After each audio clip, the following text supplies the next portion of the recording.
पंचायत में हमारे उपस्थित सभी हमारे आदरणीय किसान,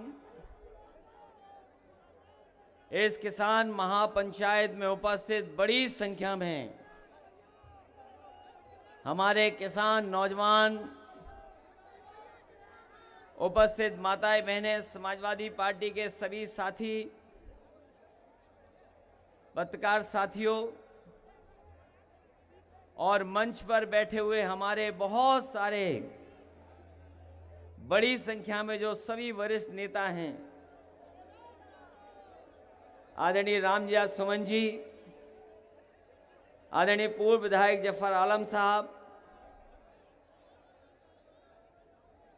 मंच पर उपस्थित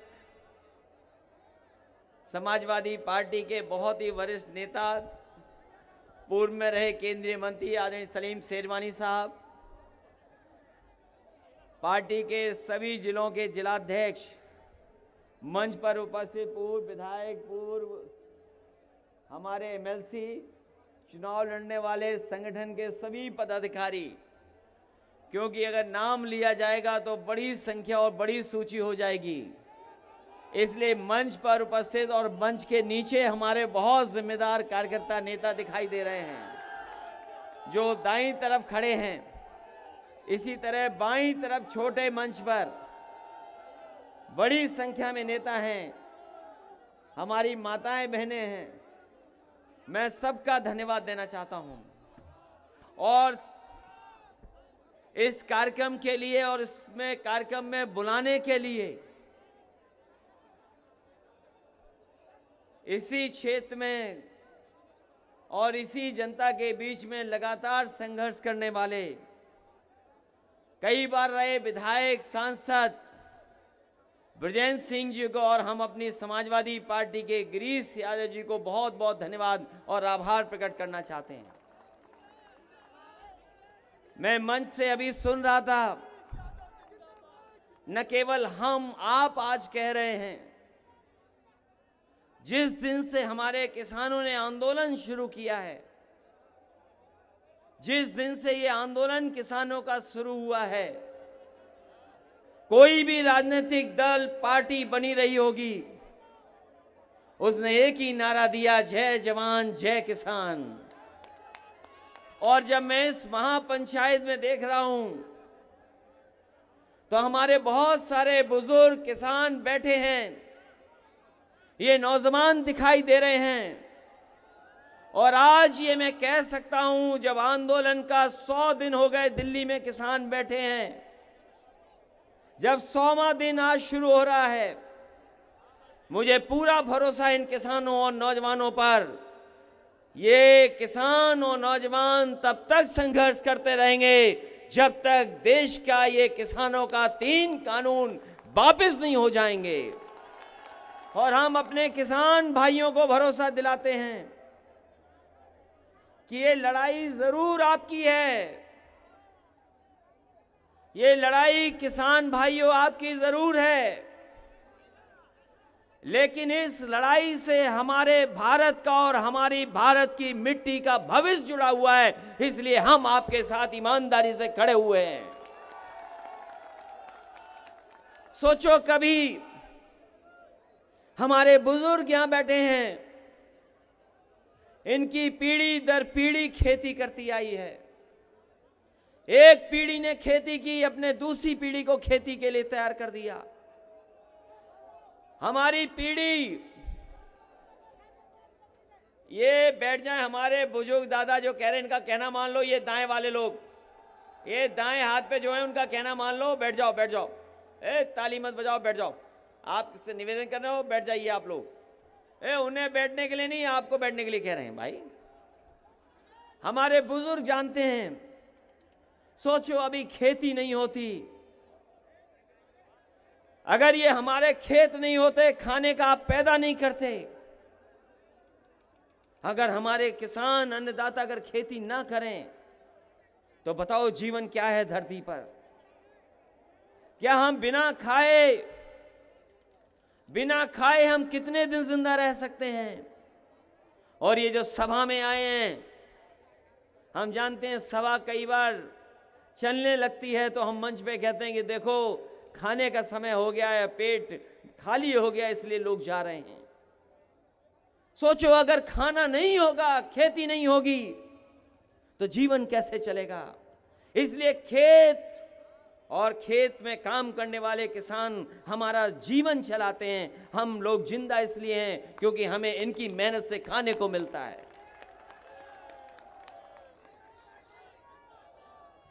और अभी तो हमने वैश्विक महामारी देखी है, हम लोगों ने वैश्विक महामारी देखी अभी, और न केवल हम, आप सब न जाने कितनी तकलीफ में रहे।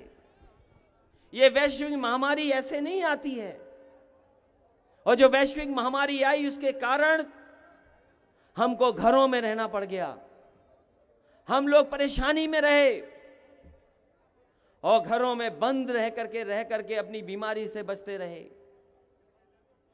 हम लोग वैश्विक महामारी की वजह से कहीं निकल नहीं पाए, हमारा कारोबार ठप हो गया।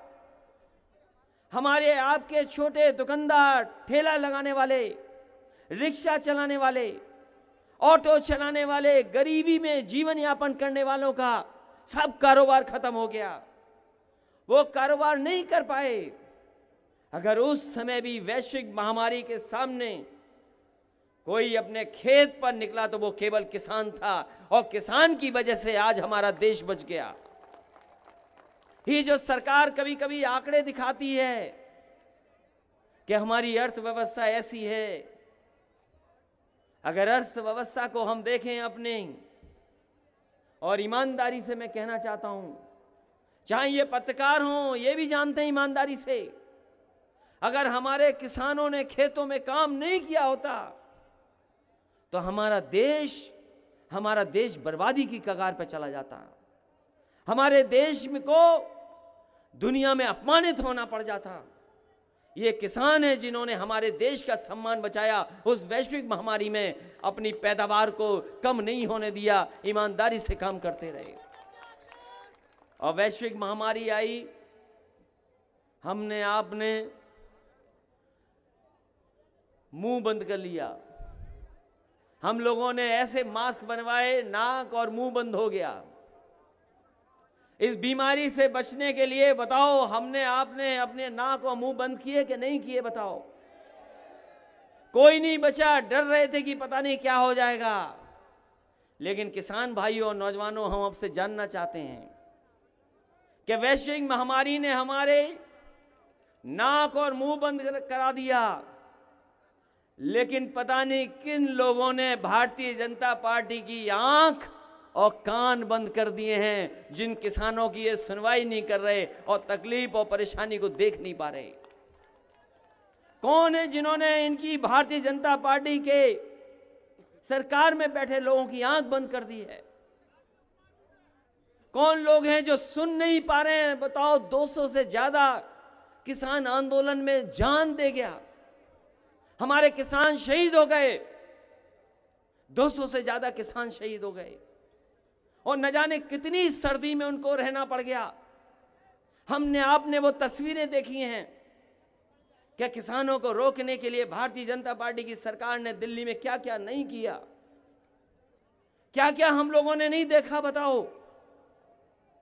जैसे कभी हमने सीमा पर सुना होगा कि सीमा पर ऐसे किया जाता है, वही चीजें हमारे किसान, जो हमारे अन्नदाता हैं, उनको रोकने के लिए भारतीय जनता पार्टी ने किया। वो दिल्ली केवल अपनी बात रखने जाना चाहते थे, लेकिन हमारे किसानों को दिल्ली में घुसने नहीं दिया, अपमानित किया, और इतना अपमानित किया कि हमारा किसान और मजबूत हो गया। और उसने कहा कि सरकार कुछ भी हमें कहती रहे, लेकिन हम सरकार के लड़ करके दिखाएंगे। और 26 जनवरी को ट्रैक्टर लेकर के उन्होंने यात्रा निकालने का काम किया। कोई सोच सकता है कि किसान इतनी महंगाई में ट्रैक्टर में डीजल डलवा करके ट्रैक्टर लेकर के निकले, और वो ट्रैक्टर यात्रा इसलिए ही हो रही थी क्योंकि वो सरकार को जगाना चाहते थे। हमारे किसान शहीद हो गए, सरकार नहीं जागी, हमारे ट्रैक्टरों की आवाज नहीं सुनी, और पूरे उत्तर प्रदेश और देश में ट्रैक्टर चले हैं। ट्रैक्टरों की भी आवाज और ट्रैक्टरों की भी सम्मान नहीं किया इन्होंने। पता नहीं किस बात का घमंड, किस बात का अहंकार है। और हमारे किसानों पे और हमारे नौजवानों पे झूठे मुकदमे लग गए, न जाने कितनों पे झूठे मुकदमे लग गए। डीजल पेट्रोल नहीं ले सकते, ट्रॉली किसके पास है वो ट्रॉली वाले से या ट्रैक्टर के नंबर निकाल लिए और बताओ कीलें लगा दी, कीलें लगा दी, गड्ढे खोद दिए, आरसीसी का न जाने क्या क्या लगा लिया, आरसीसी की न जाने कैसी कैसी दीवारें बनाई। ये भारतीय जनता पार्टी के लोग हमारे किसानों को नहीं जानते हैं। हमारे ये वो किसान हैं जिन्होंने सदियों से अपनी मेहनत करके और अपनी एड़ी की ठोकर से न जाने कितनी खेत और खेती ठीक कर दी है। ये समय मिलेगा, यही किसान ऐसी ठोकर मारेंगे इन पर, इनको पता नहीं लगेगा कहां जाएंगे ये लोग। अगर ये दिल्ली में बैठ सकते हैं, अगर दिल्ली में बैठ सकते हैं तो यही किसान और यही नौजवान इनको दिल्ली से भी बाहर करने का काम करेंगे। और हम आपसे कहना चाहते हैं, अगर आप किसान हो तो हम भी किसान हैं, हम भी किसान नहीं हैं। कोई ऐसा नहीं जो किसान ना हो। बताओ कोई ऐसा है कि जो किसान नहीं है? यहां पर ये सब किसान हैं, मंच पे बैठे लोग भी किसान हैं। हम हो सकता है समाजवादी हों, लाल टोपी पहनने वाले हों, लेकिन हम भी किसान हैं, खेती है। और फिर नेताजी को तो यही तो कहते हो कि धरती पुत्र है नेताजी। तो ये भारतीय जनता पार्टी के लोग जान लें, नेताजी धरती पुत्र हैं तो हम समाजवादी लोग भी धरती पुत्र उसी तरीके से हैं। हम लोग जानते हैं कि कब फसल कौन सी आने वाली है। और अब ये धान, ये जो धान चला गया हमारा, जब किसान को धान की कीमत चाहिए थी एमएसपी, और एमएसपी हमने आपने नहीं तय की, ये सरकार का फैसला था, ये एडमिनिस्ट्रेटिव फैसला है कि एमएसपी मिलनी चाहिए। केंद्र बना करके, खरीद के केंद्र बना करके किसानों की फसल की एमएसपी दें, ये व्यवस्था थी। इस व्यवस्था को खराब अगर कोई कर रहा है तो भारतीय जनता पार्टी के लोग कर रहे हैं। बताओ धान कितने में बिक गया? अगर धान पैदा हुआ होगा तो 900, 1100, 1200 रुपए में बिक गया, 900, 1100, 1200 में बिक गया। और हमारे मक्का, हमारे यहां बहुत पैदा होती है कन्नौज में मक्का। हमारे मुख्यमंत्री जी को पता ही नहीं है कि मक्का कितने में बिक गई। कहां पूछा मक्का? मक्का का कोई हिसाब किताब नहीं, मक्का ऐसे ही चली गई। और अभी तो खुदाई भी चल रही है आलू की, यहां से लेकर के कन्नौज और कानपुर देहात तक, फरक्काबाद, ये पूरी आलू की बेल्ट है। अगर सरकार कहीं आलू खरीदती हो तो बता दो हमें। जो कुछ है घाटा किसान के ऊपर और मुनाफा उद्योगपति ले जा रहे हैं। और आपसे बेहतर कौन जानता होगा कि जो चीज किसान पैदा करता है उस पर मुनाफा बड़े बड़े लोग कमाते हैं। और इधर लॉकडाउन के अंदर जो ये बीमारी आई, वैश्विक महामारी के अंदर, वो जान गए हैं कि मुनाफा सबसे ज्यादा किस में है। ये उद्योगपति, बड़े बड़े कारखाने वाले, वो जानते हैं कि मुनाफा किधर है। ये 10 महीने, 11 महीने में जान गए कि मुनाफा दवाई में और खाने में है। इसलिए उन्होंने चुपचाप उस वैश्विक महामारी के अंदर किसी किसान से, किसी पॉलिटिकल पार्टी से, किसी मजदूर से नहीं पूछा और चुपचाप वो कानून बना दिए। और ऐसे काले कानून हैं कि हमारी खेती भी छिन जाएगी, फसल की कीमत नहीं मिलेगी, और अगर हम अपना न्याय मांगने भी जाएंगे तो हमें कोई न्याय देने वाला भी नहीं है। ये व्यवस्था भारतीय जनता पार्टी के लोग कर रहे हैं। बताओ भारतीय जनता पार्टी के कितने लोगों पर खेत हैं? मैंने लोकसभा में पूछा, मैंने जब प्रधानमंत्री जी का भाषण सुना राज्यसभा में, और आजकल तो सब मोबाइल वाले लोग हैं, कोई ऐसा नहीं जो मोबाइल न चलाना जानता हो या न देख पाता हो।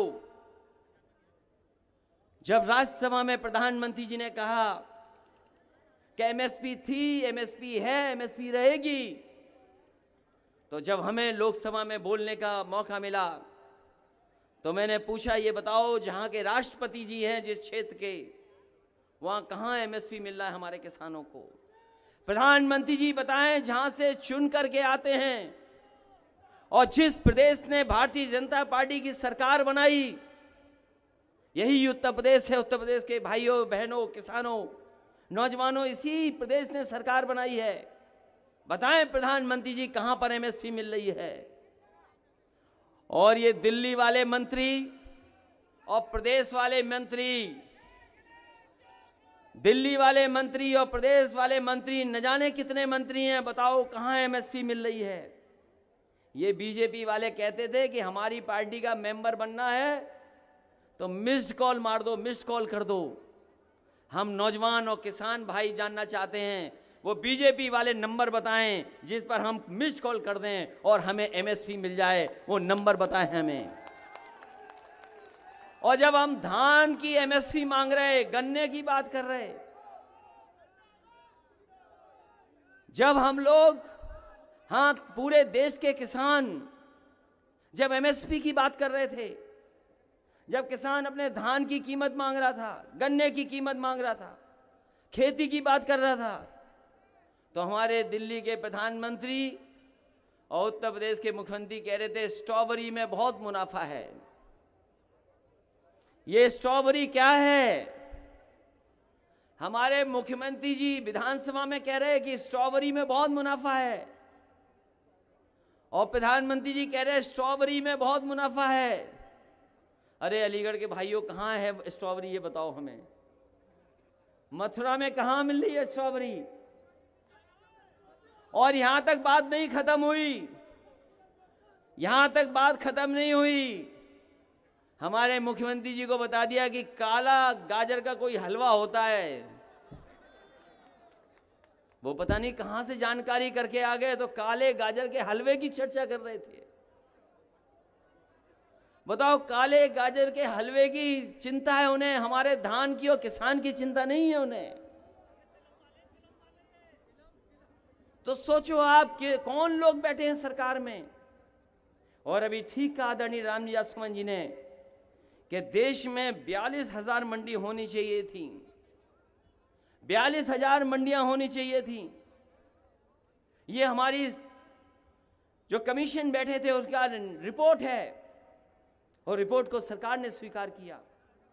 देश में केवल 7,000 मंडियां हैं, और ये जो सड़क दिख रही है एक्सप्रेसवे, समाजवादी पार्टी ने मंडी बनाना शुरू कर दिया था, और मंडियों के लिए जगह ले ली थी 100-100 एकड़। आप जाइए मैनपुरी इटावा के पास 100 एकड़ जमीन मंडी के लिए ली गई, कन्नौज में आलू के लिए मंडी ली गई, मलियाबाद में आम के लिए ली गई मंडी की जगह। पूरे बुंदेलखंड में हर जिले में मंडियां बनाने का फैसला लिया, मंडी बन गई वहां पर। और हम भी योगा के चक्कर में, जैसे कई बार हम लोग नई नई चीज करने लगते हैं, तो योगा के चक्कर में हम भी फंस गए। तो बाबा रामदेव जी को भी हमने 400 एकड़ जमीन दे दी यहीं पर ग्रेटर नोएडा में, और हमें लगा कि ये मंडी बनाएंगे, हमारे किसान को कुछ मदद करेंगे। लेकिन जैसे योगा वो भूल गए, वैसे वो मंडी बनाना भी भूल गए। हम आपको भरोसा दिलाते हैं, चाहे हमें आपके बीच में इसी एक्सप्रेसवे पे मंडियां बनानी पड़े, सरकार बनाइए, मंडी बनाएंगे, मंडी की व्यवस्था को बेहतर करेंगे, जिससे हमारे किसानों को उनकी कीमत मिल जाए। और सरकार को देने में कोई फर्क नहीं पड़ता, इतना पैसा है सरकार के पास जितना आप सोच नहीं सकते। कहां पैसे की कमी है बताओ? जो लोग जानकार हैं वो जानते होंगे, नोटबंदी के बाद यही तो बीजेपी कहती थी कि नोटबंदी हो जाएगी तो पैसा आ जाएगा, काला धन आ जाएगा। बताओ, नोटबंदी के बाद भारतीय जनता पार्टी ने कितना काला धन भारत का लेकर के आए, हमें बताएं वो लोग। कहां है वो काला धन? बताओ कोई बचा हमारे किसान भाई बताइए, सब पैसा रखवा लिया उन्होंने हमारा आपका। और हमारी बूढ़ी बूढ़ी अम्मा ने जो छिपा के रखा था, माताओं बहनों ने, इन भारतीय जनता पार्टी के लोगों ने उनका भी पैसा निकलवाया बाहर, जमा करवा लिया बैंक में। ना काला धन आया, ना भ्रष्टाचार खत्म हुआ। बताओ पुलिस वाला भ्रष्टाचार कितना खत्म हो गया, हमें बता दो आप। तहसील वाला भ्रष्टाचार, हमारा आपका पैसा जमा करा लिया। और आज अगर हिसाब किताब लगाएं पत्रकार साथियों, हालांकि पत्रकार साथी मदद तो करना चाहते हैं, लेकिन पता नहीं कहां रस्सी फंसी हुई है इनकी, जो मदद नहीं कर पा रहे हमारे। ये मदद करना चाहते हैं। बताओ बाजार में पैसा कितना है आज? बाजार में पैसा पहले से ज्यादा है। और बताओ लॉकडाउन के अंदर किसान भाइयों, डीजल पेट्रोल महंगा हो रहा, डीजल की कीमत बढ़ रही, पेट्रोल की कीमत बढ़ रही। हमारे उज्ज्वला जो दिए थे सिलेंडर, अब बताओ 1000 के पास पहुंच गया। हम केवल ये जानना चाहते हैं कि ये महंगाई से, डीजल पेट्रोल से जो मुनाफा हो रहा है, जो सरकार पैसे कमा रही है, वो आखिरकार बताएं। यहां के किसान, यहां के नौजवान ये जानना चाहते हैं इस बात को। डीजल पेट्रोल महंगा, कोई नौकरी नहीं। बताओ नौजवानों, कहां नौकरी है तुम्हारे पास? बताओ रोजगार कहां है, कहां है? बताओ काम जो हम कर सकें। हमारे नौजवान किसान भाइयों सोचो, आपको ऐसे कानून में उलझा दिया और नौजवानों को मोबाइल दे दिया, ना वो काम की चिंता कर रहे, ना रोजगार की, ना नौकरी। लेकिन मुझे यकीन है इस बार जिन लोगों ने मोबाइल पे झूठ प्रचार कर करके सरकार बनाई है, इस बार ये लोग मोबाइल तोड़ देंगे और सरकार का भी घमंड तोड़ देंगे इस बार। सोचो कहां लेके जा रही है, देश को कहां लिए जा रहे हैं। ये कहते हैं विश्व गुरु बनेंगे। बताओ बिना किसान भाइयों के कैसे विश्व गुरु बन जाओगे आप? कि बिना खेती के कोई विश्व गुरु नहीं बन सकता। अमेरिका सबसे बड़ा ताकतवर देश है, अमेरिका दुनिया का सबसे ताकतवर देश है, वो लोकतंत्र में सबसे मजबूत है, वहां की आर्मी डिफेंस सबसे ताकतवर है, अर्थव्यवस्था में ताकतवर है। ये अलग बात है कि किसान की संख्या कम है, लेकिन वो अपने किसानों की खेती को घाटे की खेती नहीं बनने देता, अपने खजाने को खोल देता है और वहां की खेती को घाटे में नहीं जाने देता। हाँ, आप किसान को बाजार के भाव पे छोड़ रहे हैं। आप किसान अगर बाजार पे छूट जाएगा तो हमारे किसानों की मदद कौन करेगा?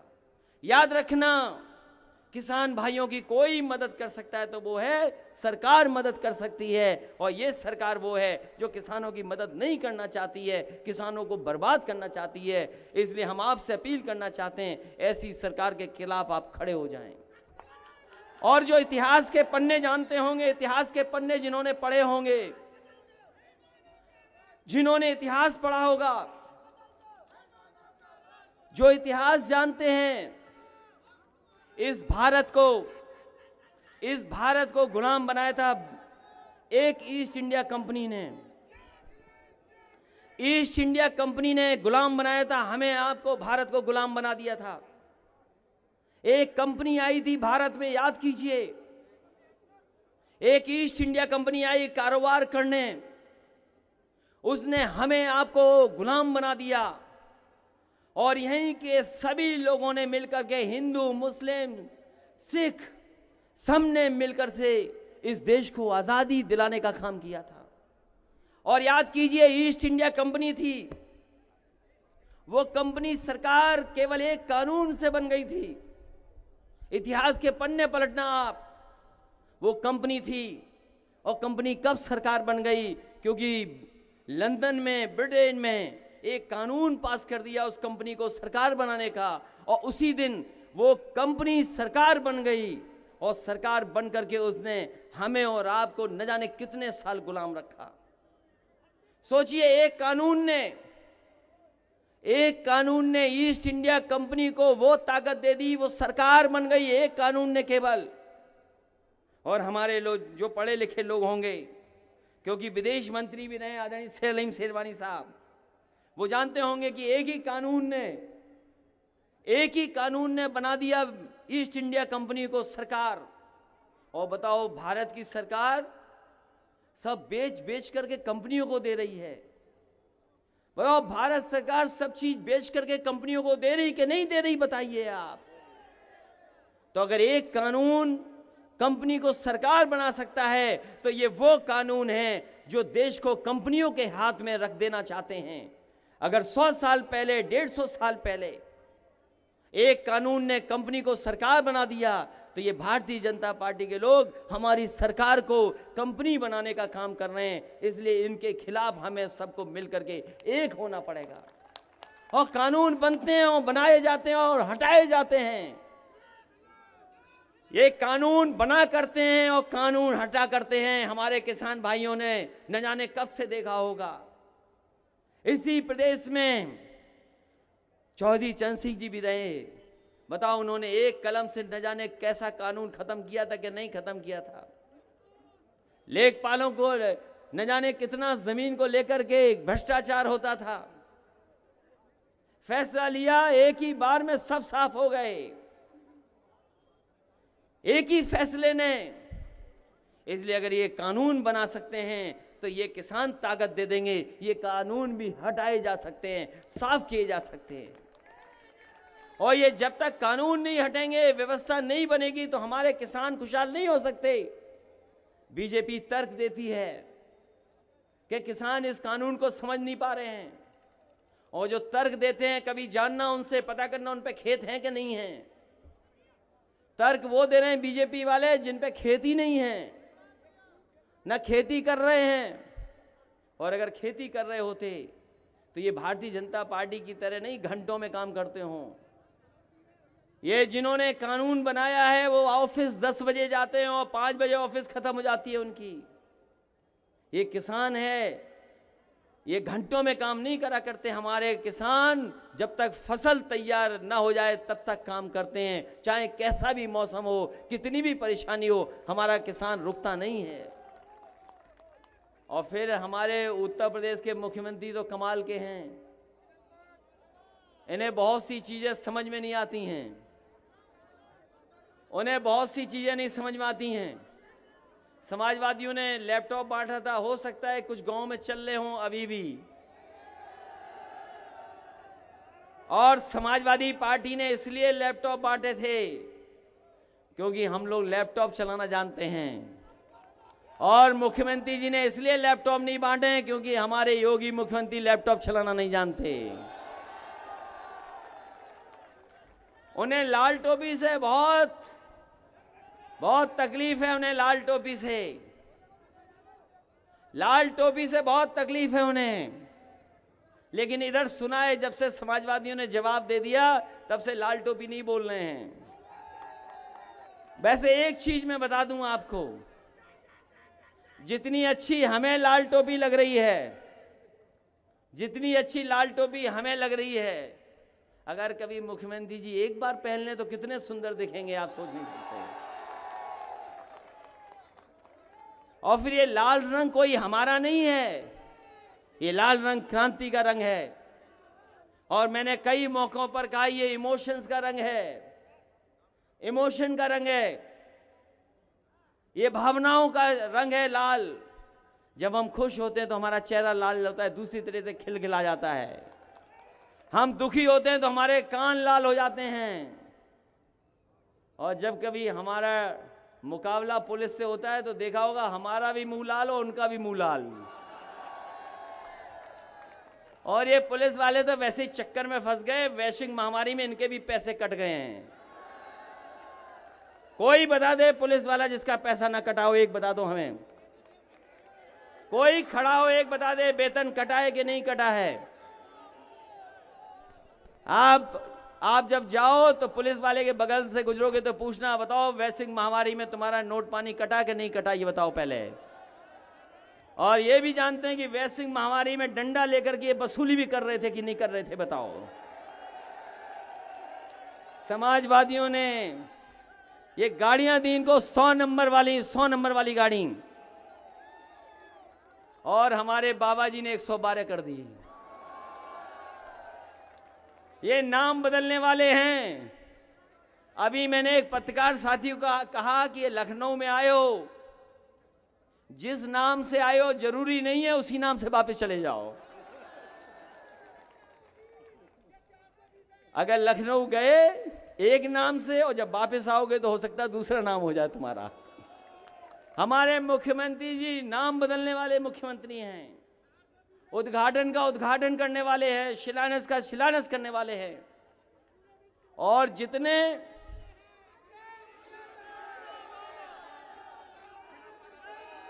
उन बातों को मैं नहीं कहना चाहता हूं, जिन बातों को मेरी तरफ इशारा कर रहे हैं कुछ, उन बातों को मैं नहीं कहना चाहता हूं, लेकिन कहावत है एक, मैं कहावत तो जरूर सुना दूंगा। अब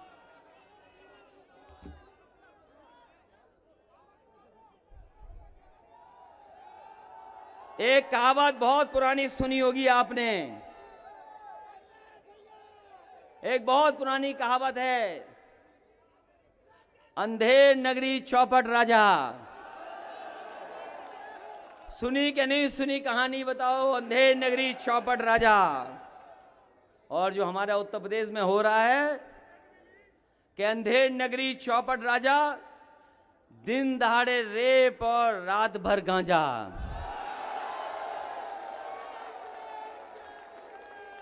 अंधेर नगरी चौपट राजा, दिन दहाड़े रेप और रात भर गांजा। जिसको भी देखना है तो यूपी में आ जा। बताओ कानून व्यवस्था की क्या हालत कर दी है, क्या हालत कर दी कानून व्यवस्था की। और हमारे मुख्यमंत्री जी कहते हैं ठोक दो, विधानसभा में कहते ठोक दो, और ठोक दो के चक्कर में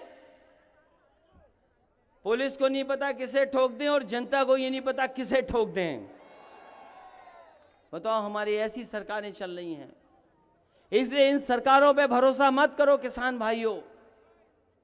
मैं आपसे इस महापंचायत के माध्यम से इतना ही अपील और निवेदन करने आया हूं कि अगर आप किसान हैं तो समाजवादी पार्टी के लोग भी किसान हैं, और आप लड़ाई में हैं तो समाजवादी पार्टी आपकी लड़ाई के साथ खड़ी हुई है। और हमने राकेश टिकैत जी को भी कहा, जिस समय तकलीफ में थे, जिस समय वो किसानों के आंदोलन को लेकर के भावुक हो गए, जिस समय किसान का आंदोलन इतने दिन सर्दी में चलाया, और जब वो भावुक हो गए तो आपने सबने टीवी पर देखा। उसी दिन मैंने उन्हें फोन किया और कहा कि आप बहादुर, बाप के बहादुर बेटे हैं, आप घबराओ मत, समाजवादी पार्टी आपके साथ खड़ी है। और हम लोगों ने आंदोलन किया। हम लोग किसान यात्रा लेकर के जाना चाहते थे किसानों के संग। अगर देश में कोई किसान आंदोलन में सबसे पहले गिरफ्तार हुआ तो वो समाजवादी पार्टी है। समाजवादी पार्टी और हमें गिरफ्तार किया इन पुलिस के लोगों ने। और याद रखना साथियों, ये बीजेपी के पास कोई विजन नहीं है। जो फैसले लिए इन्होंने सब गलत फैसले लिए हैं, देश को बर्बाद करने वाले फैसले लिए हैं।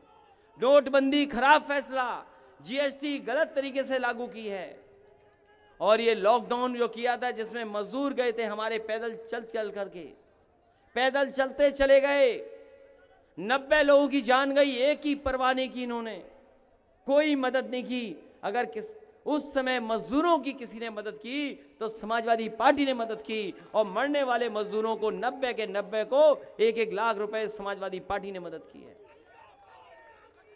इसलिए ये ऐतिहासिक जगह है, ये हमारे किसान आंदोलन की ऐतिहासिक भूमि है। ये किसान आंदोलन की ऐतिहासिक भूमि है, धरती है। ये हमारे जितने लोग बैठे हैं, इन्होंने बहुत सारे हमारे बुजुर्गों ने चौधरी चरण सिंह जी को देखा है, उनके साथ खड़े होकर के किसानों की लड़ाई लड़ी है। और उनकी पार्टी, उनके परिवार के लोग भी अभी हमारे साथ गठबंधन में हैं। आरएलडी अभी गठबंधन में हमारे साथ। ये लोहिया के लोग हैं, नेताजी के लोग हैं। यहाँ पर नेताजी और लोहिया के सिद्धांतों पे चलने वाले लोग हैं। और यही धरती पर जब शहीद हुए थे किसान, उस समय देश का कानून बदल गया था जमीन को लेकर के, और जमीन हमने भी ली, लेकिन एक भी किसान को लाठी नहीं लगने दी और किसानों ने हमारी मदद की और जमीन ले ली। जितनी अच्छी ये सड़क बनी है, 160 किलोमीटर की बनी है, समाजवादी पार्टी ने इसकी दुगनी बना दी, कम पैसे में भी बनाई और इससे अच्छी भी बनाई, और एक भी किसान को हमने अपमानित नहीं होने दिया। और किसानों ने कहा कि हमें मुआवजा अच्छा मिलना चाहिए, तो हमने किसान भाइयों को बुलाया, पूछा कि आप कितने मुआवजे में हमें दे दोगे जमीन। किसान भाइयों ने कहा कि हम इतने गुना दे देंगे। उस समय कानून नहीं बना था भारत का, जमीन अधिग्रहण नियम नहीं आए थे, वो कानून नहीं बना था। मैंने किसान भाइयों से कहा कि जो आप कह रहे हो 4 गुना, मैंने कहा सर्किल रेट पहले बढ़ाऊंगा, उसके बाद 4 गुना मुआवजा आपको दूंगा। तो मैंने सर्किल रेट बढ़ा करके अपने किसान भाइयों का 4 गुना मुआवजा दे करके, और 3 महीने के अंदर हमारे किसान भाइयों ने पूरी जमीन दे दी। और उसका परिणाम ये था कि देश का सबसे सुंदर एक्सप्रेसवे आगरा लखनऊ 22 महीने में तैयार करके रख दिया। एक भी किसान हमसे नाराज नहीं है। और जब उसका उद्घाटन का ट्रायल हुआ था, अगर याद हो, आपके यहीं के लोगों को याद होगा, एयरफोर्स के लोगों से हमने कहा कि ये हाईवे पे हवाई जहाज उतारना है, सुकोई मिराज उतारना है, तो उन्होंने कहा कि हम मिग लेके आएंगे, पहले हम यहां पर उतारेंगे। मिग यहां पर उतरा था, अगर याद हो तो। सबसे भारी हवाई जहाज हरकुलस को भी आपके एक्सप्रेसवे पे उतारने का काम एयरफोर्स ने किया था। तो ये समाजवादी पार्टी है जिसने सड़क ऐसी बना दी कि जिसपे हाईवे पे जो चाहो वो उतार लो। ये इसलिए बनाए कि हम लोग देश के भविष्य को समझते हैं कि देश का भविष्य कैसे बेहतर होगा। इसलिए ये वो भी जगह है जिस जगह से जब मैंने साइकिल यात्रा चलाई थी, यहां पर होंगे बहुत सारे लोग जिन लोगों ने साइकिल हमारे साथ चलाई थी, अलीगढ़ और टप्पल और आसपास के मथुरा के लोग। उस समय जो मुख्यमंत्री थी वो भी कम नहीं थी मुख्यमंत्री, वो भी थोड़ी ज्यादा सख्त थी, अन्याय वो भी कर रही थी, और जनता चाहती थी कि हट जाइए सरकार। तो मुझे याद है कि टप्पल पे यहीं पर मैं हाईवे पे चढ़ गया था, साइकिल चलाते हुए मथुरा पहुंच गया था, और मथुरा से लेकर के जब तक लखनऊ पहुंचे, चुनाव हुआ तो सरकार साफ हो गई, सरकार नहीं बची। इसलिए 100वां दिन है, किसान आंदोलन कर रहे हैं हम पंजाब के, हरियाणा के और उत्तर प्रदेश के किसानों को हम बधाई देना चाहते हैं।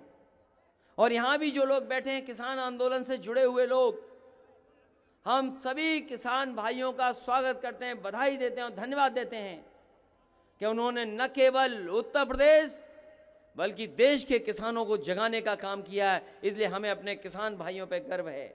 हमें समाजवादी पार्टी के लोग हम भरोसा दिलाते हैं, इस लड़ाई में हम आपके साथ हैं, और जब कभी हमें मौका मिलेगा ऐसे काले कानूनों को उठा करके फेंकने का काम समाजवादी पार्टी के लोग करेंगे। सरकार को मौका दीजिए, क्योंकि इस व्यवस्था से हमारा किसान नहीं खुशहाल होगा। कुछ लोग तो हो सकते हैं पैसे वाले हो जाएं, लेकिन हमारा गरीब किसान पैसे वाला नहीं हो सकता। इसलिए इन कानूनों के खिलाफ हैं। ये ऐतिहासिक और किसानों की धरती है। मैं एक एक किसान का धन्यवाद देता हूं।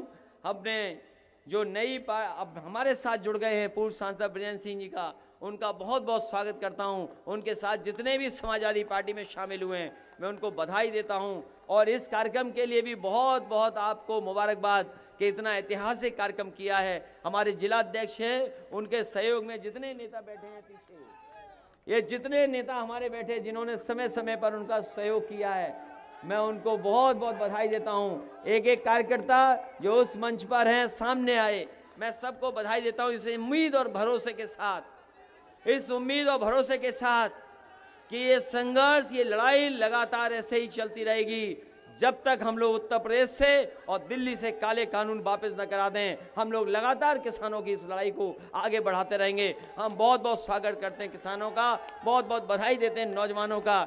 नौजवानों कोई भविष्य बेहतर कर सकता है तो ये समाजवादी नीतियां हैं, समाजवादी कार्यक्रम हैं जो आपको आगे ले जाएंगे, आपके भविष्य को बेहतर करेंगे। और किसान भाइयों, ये लड़ाई आपकी ज़रूर है, लेकिन भारत के भविष्य की भी लड़ाई है। कल हमें क्या जवाब देना पड़ेगा आने वाली पीढ़ी को, जो हमारे इन कानूनों के पास हो जाने के बाद बर्बाद हो जाएंगे। इसलिए आपकी लड़ाई जरूर है, लेकिन देश की और किसान के भविष्य की लड़ाई है। हम आपको बहुत बहुत बधाई देते हैं।